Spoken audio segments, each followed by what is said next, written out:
And now it's Jim Jordan's turn in the barrel. Last night I went to see Jane Fonda speak at an event celebrating the New York Public Interest Research Group's 50th anniversary. Because of that, I am starting the show incredibly late or incredibly early. But I had to go see Jane Fonda speak at the New York Public Interest Research Group. They are a great organization. I need to be reminded there are still heroes out there. It was founded by the great Ralph Nader, and everybody should donate to the New York Public Interest Research Group. Check it out. Check out their website.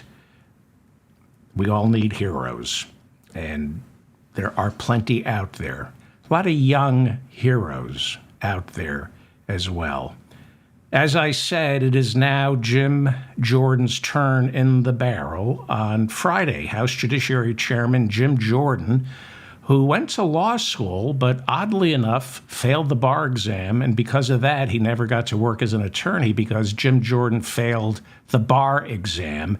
Well, he is now the new Republican nominee for Speaker of the House. After Jordan became the presumptive heir to not becoming the next Speaker of the House, members of the House of Representatives were immediately sent home, but they were cheated out of their 3-day weekend that Steve Scalise had promised them. They didn't get their 3-day weekend. They only get Saturday and Sunday. In a secret round of balloting, Jim Jordan defeated Congressman Austin Scott, a Republican from Georgia. The final tally was 152 to 55. There were 2 rounds. The first round went 124 for Jim Jordan, 81 for Congressman Austin Scott. And then in round 2, Jim Jordan picked up some votes, and the final tally was 152 to 55. A full vote on the House floor is expected Tuesday. Yeah, right. They're saying there's going to be a full House vote. Jordan's colleagues from the wonderful Freedom Caucus are confident they can get him to 217 because most of the members of the Freedom Caucus can't count. This is now Trump's moment to exert influence on House Republicans. After Wednesday's setback, when Scalise beat Jordan despite Trump endorsing Jordan, the former president now has 3 full days to work the phones, whipping votes by intimidating members of the Republican caucus into voting for Jim Jordan or else. This is going to be a major test of just how much hold Trump has over Republicans. And remember, unlike past leaders, Trump isn't horse trading with anybody. He's not making deals. This is pure intimidation. He's been doing it all year with judges, prosecutors, and grand juries. And he's been intimidating members of Congress in this post-January 6th landscape. In this post-January 6th landscape, threatening carries with it a lot of clout. 130 House Republicans, in the hours after the insurrection, shuffled back into the Capitol, and they still refuse to certify the election for Joe Biden.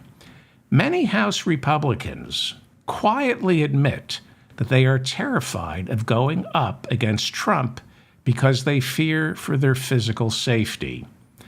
Every prosecutor and judge who is taking Donald Trump on right now has round-the-clock security. It is inconceivable that Jim Jordan could get to 217. He is despised by most House Republicans. If Jim Jordan somehow gets there, it would be for one reason and one reason alone: physical intimidation. Congressman Michael McCaul is the Republican from Texas who chairs the House Foreign Affairs Committee. And all week, he has been trying desperately to get Congress moving on some kind of aid for Israel, Taiwan, and Ukraine. Friday morning, he stood outside the doors where Republicans were meeting, trying to choose a speaker or at least nominate one, and he warned, "The world is on fire," adding, quote, "I see a lot of threats out there, but one of the biggest threats I see is in that room over there." And he pointed to where the Republicans were picking Jim Jordan. This is where it stands early Saturday morning. America is now approaching two full weeks without a Speaker of the House. And when you really think about it, we really haven't had one since Nancy Pelosi handed the gavel to McCarthy. But now we officially don't have a Speaker. To refresh your memory, on Wednesday, in another secret ballot, Trump's pick for Speaker, Jim Jordan, lost to Majority Leader Steve Scalise in a vote that landed 113 to 99. After promising to unite a party that lives for the fight, it's impossible to unite these people, Scalise dropped out the next day, saying no path forward, saying no way to get to 217. And nobody thinks Jim Jordan can get to 217. Jim Jordan does. Some people in the Freedom Caucus do, but nobody else does. So why would he run for Speaker? Unless he and Trump are planning a massive charm offensive. And by massive charm offensive, I mean vote for Jim if you ever want to see your wife and kids again. Short of that, I don't see Jordan getting it. The House is split, 221 seats for the Republicans and 212 for the Democrats, with 2 vacancies, 3 vacancies if you count the space between Marjorie Taylor Greene's ears. Hakeem Jeffries is the Democratic minority leader, and when they go to the floor for a full House vote, he will be the nominee for Speaker. And he's going to get every single one of those 212 votes. Now, seems to me it should be easier for Hakeem Jeffries to pull 5 Republican votes than it's going to be convincing 18, maybe 20 Democrats to help a brother out and vote for whatever pathetic excuse for a nominee the Republicans send up. So I don't understand why Hakeem Jeffries can't make a deal with 5 Republicans and become Speaker of the House, right? Because the Republicans are never going to put a candidate up for Speaker who the Democrats, let alone the Republicans, will vote for. Congressman Mark Alford is a Republican from Missouri, and he said Friday, quote, "Republicans could put Jesus Christ up for Speaker, and he still wouldn't get 217 votes." And that's cute, and I know he's commenting on how divided the Republicans are. But when you think about it, if the Republicans put Jesus up for Speaker and then started asking him where he stood on, border security, LGBTQ rights, Medicare for all, the eviction crisis, student loan forgiveness, do you honestly think a single Republican would vote for him? I mean, Republicans say they love Jesus, kind of the same way Senator Tim Scott loves his fictitious girlfriend, who he has yet to introduce us to. In theory, Republicans like Jesus. Well, actually, not even in theory, because they've never actually read the New Testament. Republicans worship a Jesus whose Sermon on the Mount they think was basically a rehash of Leviticus. Meanwhile, after being the presumptive nominee for a day, Majority Leader Steve Scalise dropped out and graciously threw all his weight behind nobody. If I can't have it, then nobody can. He did not endorse Jim Jordan, asked if he would support Jim Jordan. Scalise paused, shuffled his feet, and said, quote, "It's got to be people that aren't doing it for themselves and their own personal interest." I guess he was implying that Jim Jordan wants to be Speaker because he only thinks about himself, as opposed to Steve Scalise only thinks about the oil lobby and the National Rifle Association. For a moment early Friday, Scalise was out, Jim Jordan was running, and he was running unopposed. But then 7-term Republican Congressman Austin Scott of Georgia said there was no way he would ever support Jim Jordan and announced his bid for Speaker. Scott, like Scalise, can't afford to alienate just four members of his caucus. Otherwise, he too won't get to 217. But in his campaign declaration, he called the 8 Republicans who voted to dump Kevin McCarthy grifters. Oh, you charmer, you.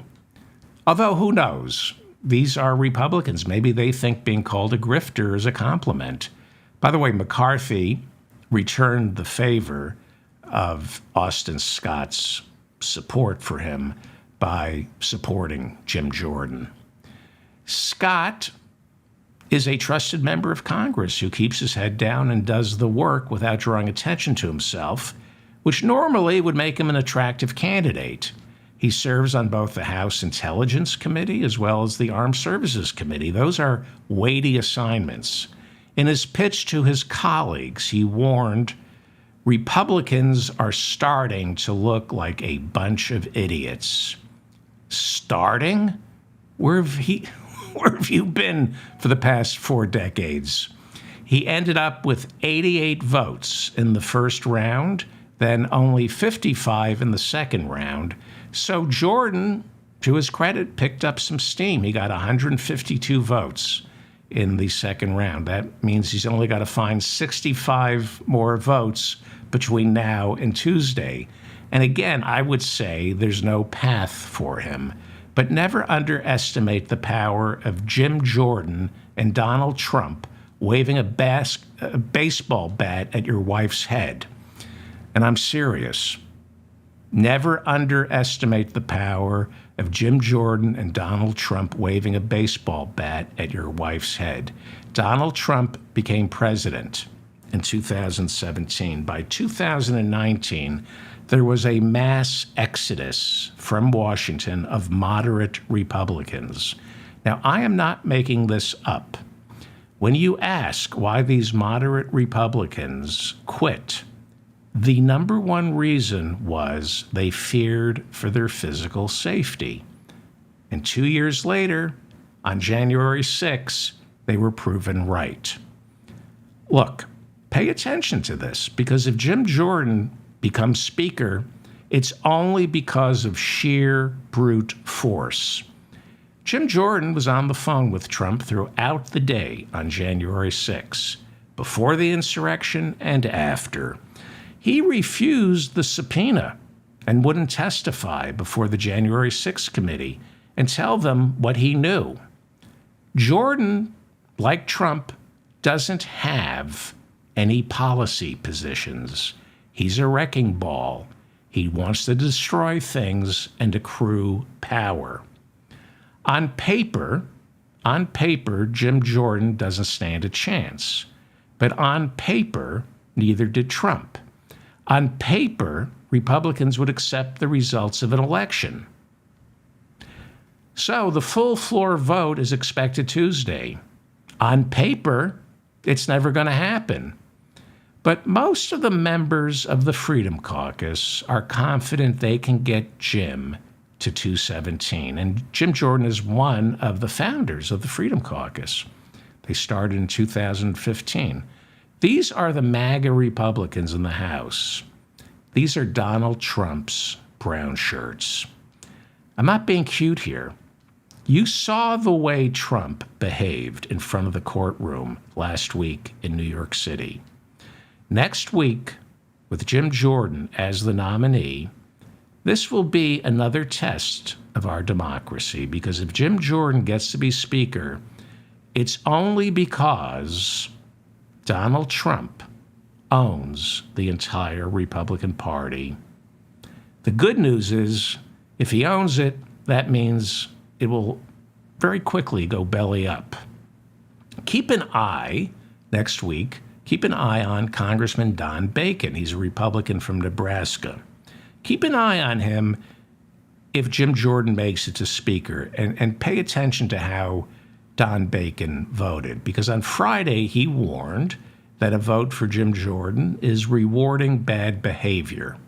But then he went in and voted, and we don't know if he voted for Jordan. It's secret ballot. Upstairs on the House floor, we will get to see how they vote. It will be very interesting to see how someone like Don Bacon, who clearly detests Jim Jordan, it'll be very interesting to see how he votes. If he votes for Jordan, there's only one reason: Trump got to him. All last week, there was talk that House Rules Chair Tom Cole from Oklahoma was going to end up as a compromise candidate, getting some sort of coalition going with Hakeem Jeffries and the Democrats. But on Friday, he told Politico he wasn't interested in working with Hakeem Jeffries or taking any votes from Democrats. Congresswoman Ann Wagner is a Republican from Missouri and a Scalise ally. Asked by Politico if she would vote for Jordan, this Republican said, quote, "Absolutely not. Jim Jordan gave the most disgraceful, ungracious, I can't even call it a concession speech, of all time. There were gasps in the room." She's talking about Wednesday when he lost to Scalise and stormed out of the room screaming, "America wants me." So all it takes is for Republicans not to vote for their candidate.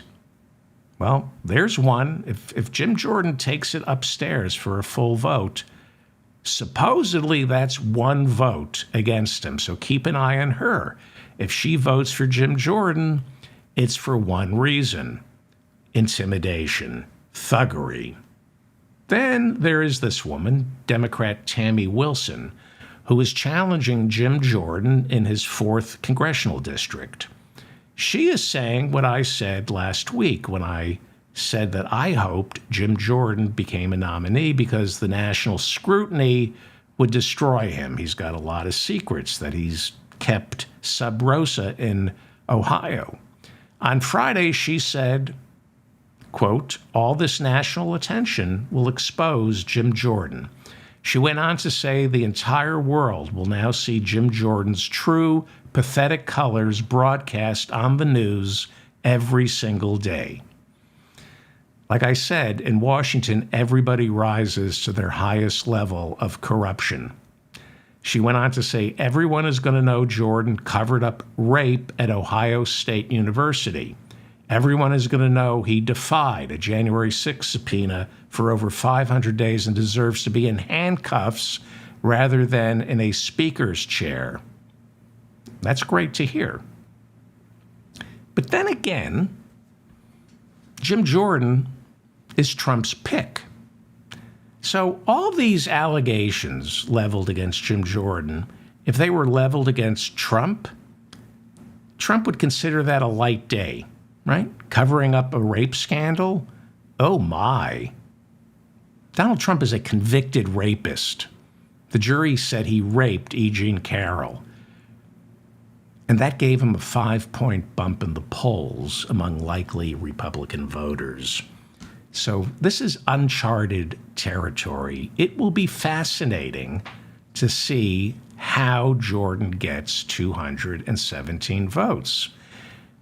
He's completely alienated. From what I understand, he's completely alienated like half the Republican caucus with that fire-breathing temper tantrum after losing to Scalise. America wants me, and then he storms out of the room. In the comments section, somebody said, "America wants me indicted." That made me laugh. It was a funny comment. Jordan supporters are also turning off other members of Congress. Jordan has some diehard supporters in the House of Representatives, and after he lost to Scalise on Wednesday, they said there is no way we will ever vote for Scalise. These are not team players. They said it's either Jordan or nobody. Odd that Donald Trump would be on Team Jordan. This is the type of rough political trade you only see from MAGA politicians. Again, this is the post-January 6 landscape where I don't have to compromise, which is why there's a chill over the Republican caucus this morning as a growing sense emerges that not voting for Jordan is not voting for Donald Trump. This is turning into an early loyalty test. Trump only cares about loyalty. You know, on Thursday, Donald Trump attacked Benjamin Netanyahu, and it turned out he was attacking him because he was angry that Benjamin Netanyahu, the Prime Minister of Israel, called Biden to congratulate him for winning in 2020. That's what Trump was complaining about. And he said they should impeach Bibi Netanyahu for what happened last Saturday because he didn't acknowledge that the election was stolen by Joe Biden. This after the single worst day in Israel's 75-year history. Trump turned on Benjamin Netanyahu, the prime minister. Of course, Trump walked it back late Friday when he realized that the only Jews who vote for Trump are the ones who love Benjamin Netanyahu. But Trump's political calculus is entirely built around loyalty, not policy, loyalty. This is strongman stuff. And Jordan has been the most loyal Trump supporter in the House. Therefore, Trump supports him. And if you don't support Jordan, then you don't support me. That's his calculus. You don't support Jordan? These are the phone calls over the weekend to the 65 votes that Jordan needs. You don't support him, then you don't support your president. And who knows what I'll do? I'm unpredictable. Maybe I'll find someone to primary you, or maybe I'll just kill your wife and kids. There is simply no question that Donald Trump played a hand in Jordan doing well on Friday. On Wednesday, he only got 99 votes in his race against Scalise. In the second round of voting on Friday, he was up to 152. Again, that's something like 65 shy of 217. Now, let's take Trump out of the picture. It's a nice picture. Let's forget Trump threatening everyone's wife and kids if they don't vote for Jim Jordan. Let's just go over Jim Jordan as a candidate by himself. The negatives against Jim Jordan are insurmountable. Again, if he gets 217 votes, it's only because Trump threatened everybody's wife and kids. Here's a first strike against Jim Jordan. He's a founding member of the Freedom Caucus. He only speaks for deep red conservatives, and that pushes centrists in deep purple states away. They're not going to vote for him unless Donald Trump calls and threatens their wife and kids. Remember, there are currently 18 Republican House members from districts that Joe Biden carried in 2020. For them, Jim Jordan as Speaker, major liability. The same way 2022 was a referendum on Nancy Pelosi, if Jordan becomes Speaker, 2024 becomes a referendum on him. Jordan, when he screamed to the caucus, "America wants me," was not reading his national poll numbers correctly. He only looked at likely Republican voters from around the country. But we don't determine who controls the House by looking at what the country wants. Who controls the House is determined congressional district by congressional district. And Jim Jordan wasn't paying attention to his unfavorability ratings from all likely voters, especially in purple districts. He is despised, even by people who are on the fence. He's despised. He loses votes in purple districts. That's strike one. Strike two is that Jim Jordan, unlike Steve Scalise, is anything but a prodigious rainmaker when it comes to donors. Steve Scalise has raised close to $200 million for the party and doled it out to members of his caucus, which is why he's the majority leader. Jordan has not proven himself a strong fundraiser, and that's one of the primary responsibilities of a speaker. So that's strike two. And then there's strike three, which is he's an asshole. Everybody hates Jim Jordan. Troy Nehls, the Republican from Texas, who keeps insisting that Trump run for speaker, has had it with all the infighting because he's a fascist. He hates chaos. He says he supports Jordan, but only because Donald Trump told him to. The servile MAGA toady on Friday, Troy Nehls said, quote, "At some point in time, we all need to lay down our weapons and call in the leader of our party and have him address our conference," unquote. Picture Trump wandering the halls of Congress next week. Picture Donald Trump wandering the halls of Congress after January 6th. That would be a shot to the gut for all freedom-loving Americans. This is Julius Caesar crap. For Trump to walk through the halls of Congress lobbying for Jordan, meeting with the Republican conference and making a show of it, especially after January 6th, this isn't what fascism looks like. It's what fascism is. Trump tanked Scalise behind his back. We know that because Scalise wasn't loyal enough to Donald Trump. Before Wednesday's vote, Trump said this during a radio interview. Now, this is what he says out in the open. Imagine what he's saying privately about Scalise. This is what he said.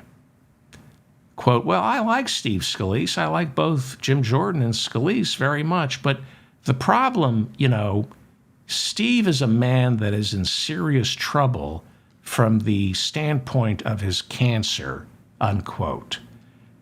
Thank you, world-acclaimed oncologist Dr. Donald J. Trump from Sloan Kettering. Who talks this way?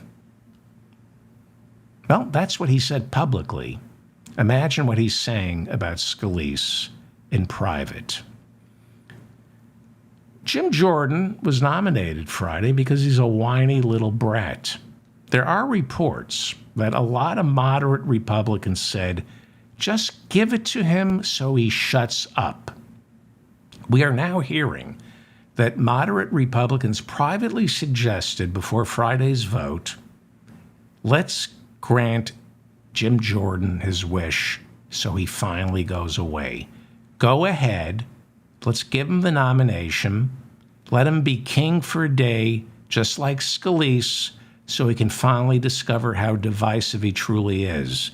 Let him find out how much we all hate him. That was what some moderates were saying privately. Jim Jordan, I suspect, is banking on their cowardice. He's banking on the cowardice of moderates. He and Trump know that these moderate Republicans talk a big game, But just like Ivana Trump, they are terrified when push comes to shoving down the stairs. When push comes to shoving down the stairs, these Republicans are terrified.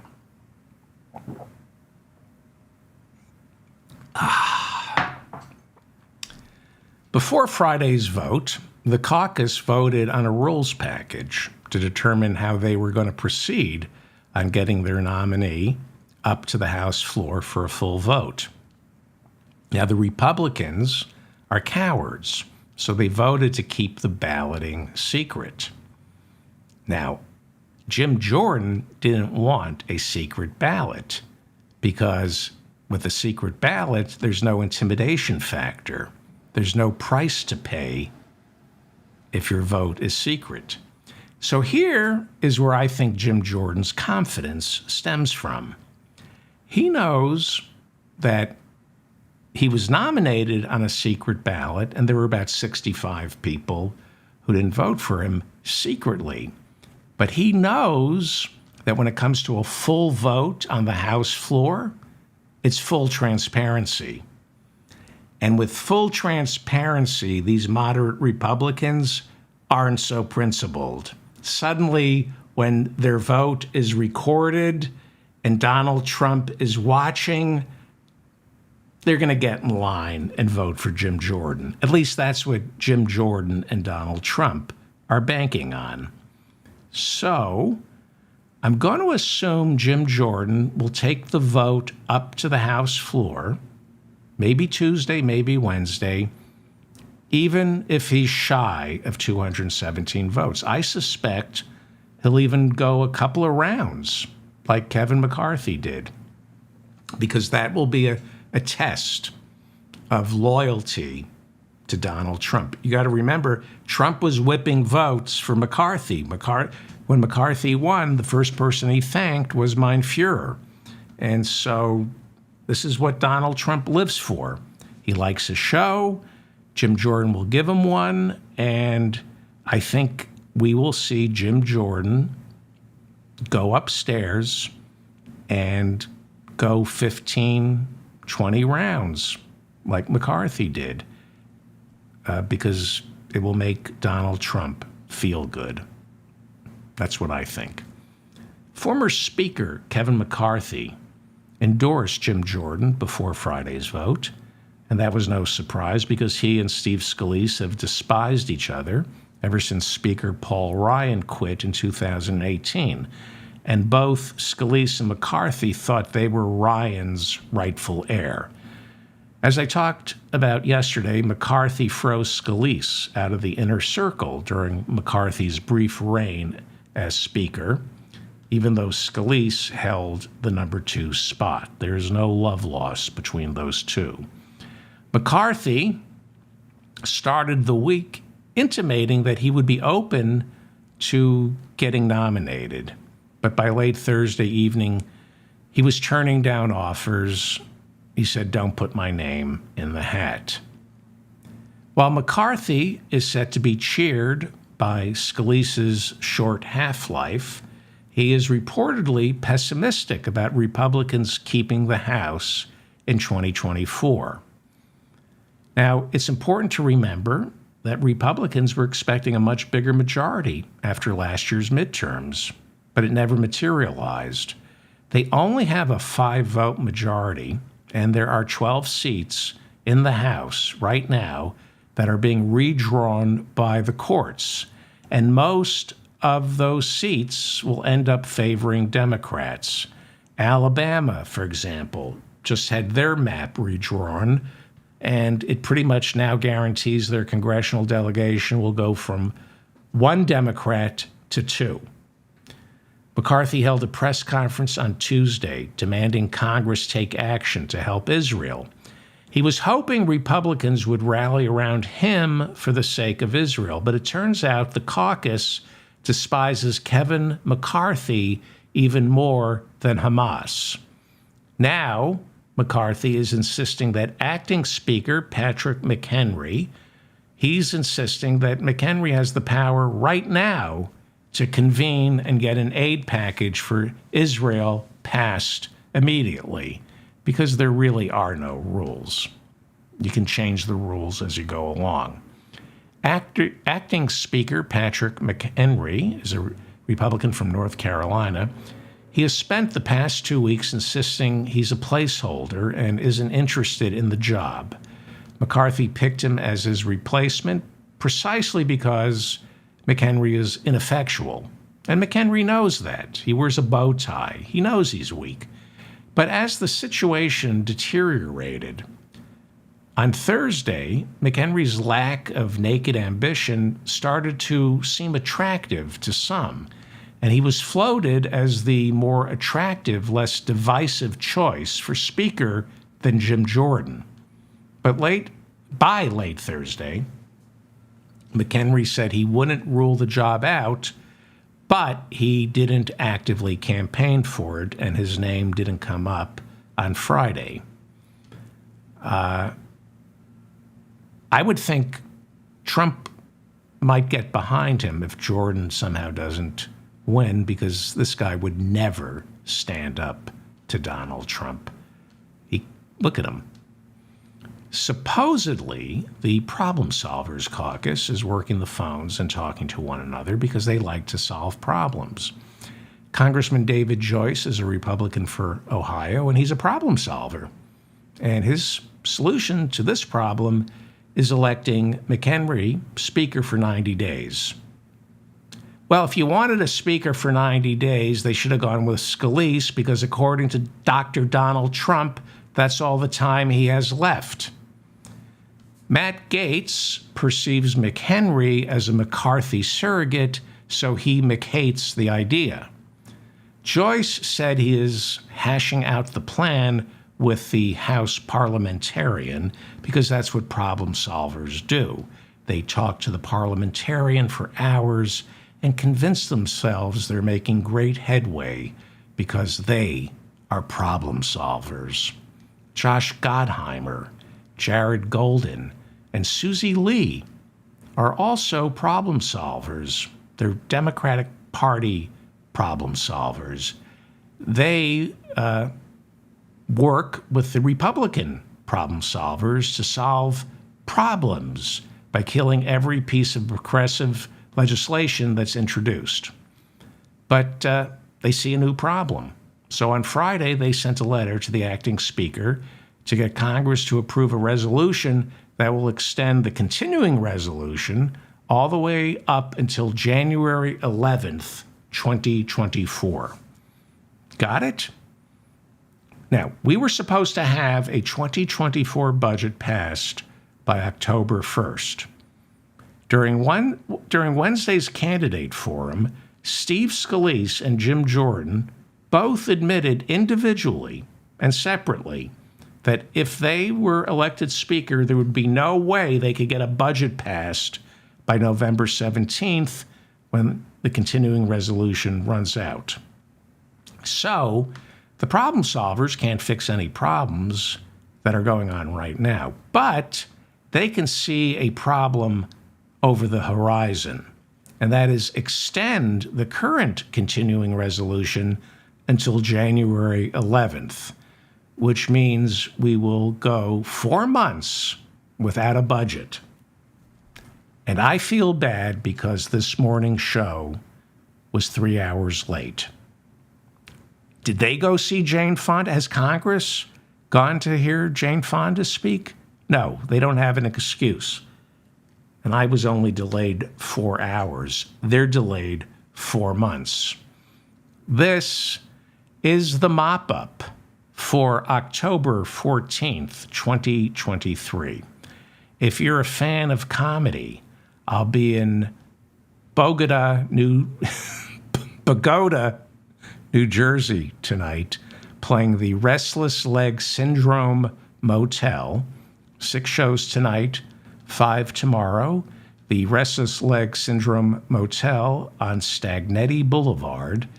The Restless Leg Syndrome Motel, where every room is next to the ice machines Ask about their ice bucket rentals. You can rent an ice bucket at a reasonable price. The ice machine, the ice is free from the ice machine, but you have to rent the ice buckets. I have some good news. You all know my cat, Mrs. Nugget, and I live in a cramped apartment, and the cat box is a pain. But after years of training, Mrs. Nugget finally learned to use the toilet. You can train a cat to use a toilet, and this makes my life so much easier.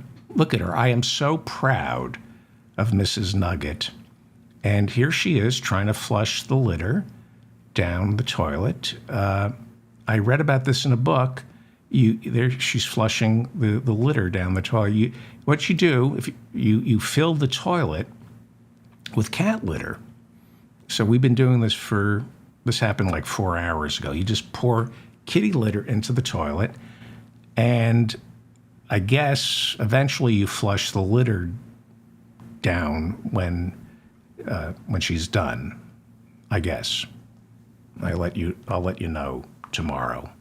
But that is the secret to training your cat how to use the toilet. You just pour kitty litter in the toilet, and they go right in there. I am so proud of you, Mrs. Nugget. I've had her for 5 years, and I live with a very depressed woman, and I just want to check in with her. Honey, Mrs. Nugget is using the toilet now. Yay. Isn't that great? I worked really hard. I studied up on it, and now we won't have to change the cat box anymore. Isn't that great? Yay. Okay. I know you're depressed, but I love you with all my heart. Yay. And do you love me? Because I love you with all my heart. Nay. Did you just say you don't love me? Yay. Okay, she's very depressed.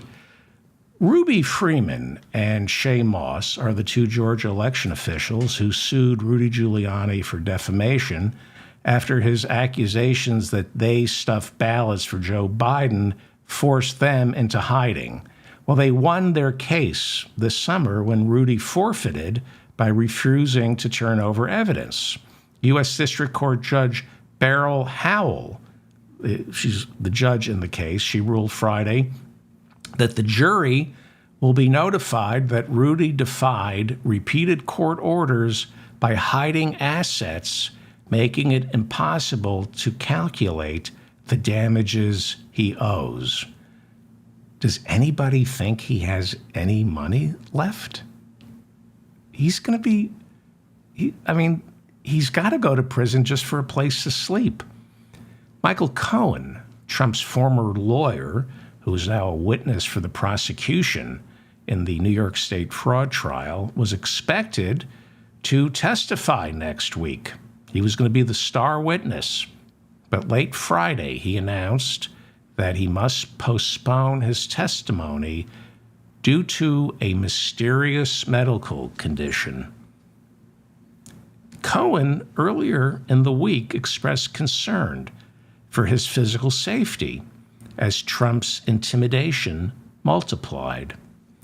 Trump announced plans to fly into New York City to sit in the courtroom during Michael Cohen's testimony and stink-eye Cohen like Frank Pantagile's older brother Vincenzo coming in from Sicily right before Frankie Five Angels was going to testify against Michael. Meanwhile, there are reports that Donald Trump is screaming at his lawyers, demanding they get his election interference case transferred out of Washington, D.C. Trump insists there's no way he can get a fair trial in Washington, D.C. He says the jury pool is completely stacked against him, and he may be right. Ryan Lizza over at Politico wrote this week that Trump only got 5% of the vote in 2020. Kind of unfair, isn't it? All right. Let me have a glass of water, and then I'm going to talk about Israel, and then we'll call it a night. All right. You can turn it off now if you don't want to hear about this. The Israel-Gaza war now enters its 7th day. It was a week ago today when Hamas butchered, raped, and beheaded innocent people.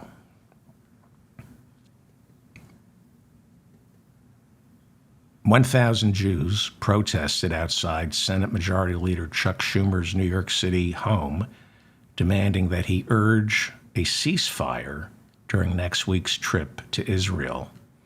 Hamas said 13 Israeli hostages were killed by Israeli missile attacks in the past 24 hours. Israel early Friday warned more than 1 million Palestinians must evacuate northern Gaza as Israeli tanks begin to roll in. Several members of the squad criticized Israel's demand that Palestinians evacuate northern Gaza. Northern Gaza borders southern Israel. Congressman Ilhan Omar said Israel demanding 1 million Gazans evacuate northern Gaza is nothing short of ethnic cleansing. Congresswoman Alexandria Ocasio-Cortez said giving them 24 hours to leave is not possible. She added, humanity is at stake. After the UN and much of the world community condemned the evacuation orders, Israel later on Friday said there was no longer any specific deadline for everybody to leave, but they still insisted Palestinians begin leaving northern Gaza, which is roughly the size of Philadelphia. Gaza is roughly the size of Philadelphia. A spokesman for the Israeli Defense Forces told reporters, "We now understand it will take time for them to leave."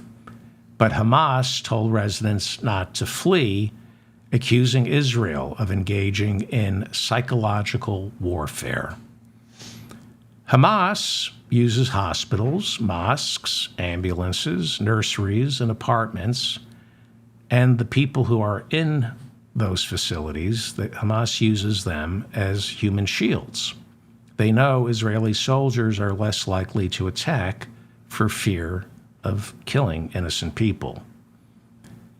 If northern Gaza is evacuated, then all that remains will be the soldiers, and that's something Hamas doesn't want. These are difficult truths. These are difficult truths. On Friday, Joe Biden visited Philadelphia, which is roughly the size of Gaza. Sorry. While Biden has yet to counsel Israel to hold back, he did say, quote, "We can't lose sight of the fact that the overwhelming majority of Palestinians had nothing to do with Hamas and these appalling attacks and their suffering as a result." That is true. That is absolutely true. What I'm trying to do is report what's going on, gather up the information. I'm Jewish, so it's going to, I may overcompensate or not. I don't know. You decide. But I'm trying to the best I can. Republican Max Miller is one of 2 Jewish Republicans serving in the House of Representatives. There are very few Jewish Republicans, and the Jews who are Republicans are mentally ill. That is my opinion. On Thursday, Max Miller introduced a resolution banning members of Congress from displaying the Palestinian flag outside their offices in response to Congresswoman Rashida Tlaib, the only Palestinian American serving in Congress, displaying one outside hers.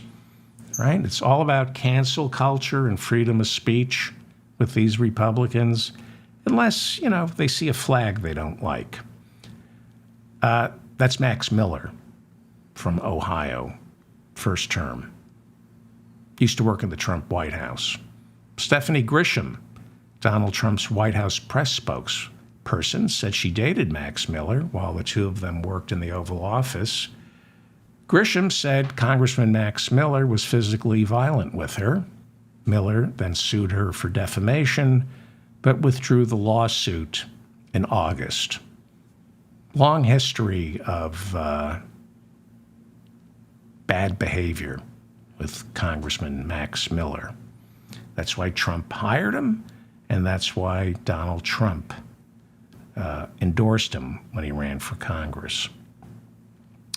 Here's another winner. Republican Congressman Brian Mast showed up to Congress on Friday wearing an Israeli military uniform to express contempt for Rashida Tlaib's flag. Maybe he and Nancy Mace with her scarlet letter A t-shirt should go trick-or-treating together on Halloween dressed as degenerate douchebags. I have some more thoughts. I'm going to hold them because one of the reasons I started this morning's show so late is I attended an event celebrating the 50th anniversary of the New York Public Interest Research Group, PIRG. New York Public Interest Research Group was founded by Ralph Nader, and yes, you should donate without asking any questions. Jane Fonda spoke, and she's a miracle. And she said she is dedicating the rest of her life to fighting climate catastrophe. She said her motto is, if you can't change the people, change the people. If you can't change the people, change the people. People change, and people see. Some people can't change, but some people can. And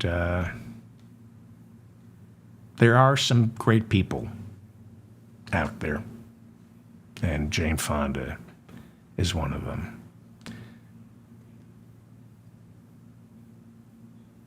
Hamas killed 1,300 people in Israel last Saturday and wounded almost 3,400. They beheaded children and raped women. 27 Americans were among them. Hamas said the operation was carried out by 4,500 soldiers. Last Saturday was the single worst day in Israeli history. This is happening without my permission. What happened a week ago happened without my permission. What's happening in Gaza right now is being done without my permission. All I know is more violence creates more violence. I know that. So, seems to me that this country, like it used to, should be forcing people to the bargaining table, and it has to stop. It has to stop. You need to start talking just for the sake of talking. You need to do diplomacy just for the sake of diplomacy. Our first response always seems to be, give them weapons. We should be giving them peace. I know that's right. I know peace is right. I know that. I will see everybody maybe tomorrow. I don't know. I'm David Feldman, reminding you to stay strong and protect the weak. And as Jane Fonda said, what did she say? I'm tired. What did she say? If you can't change the people, change the people. I'll see you. Thank you.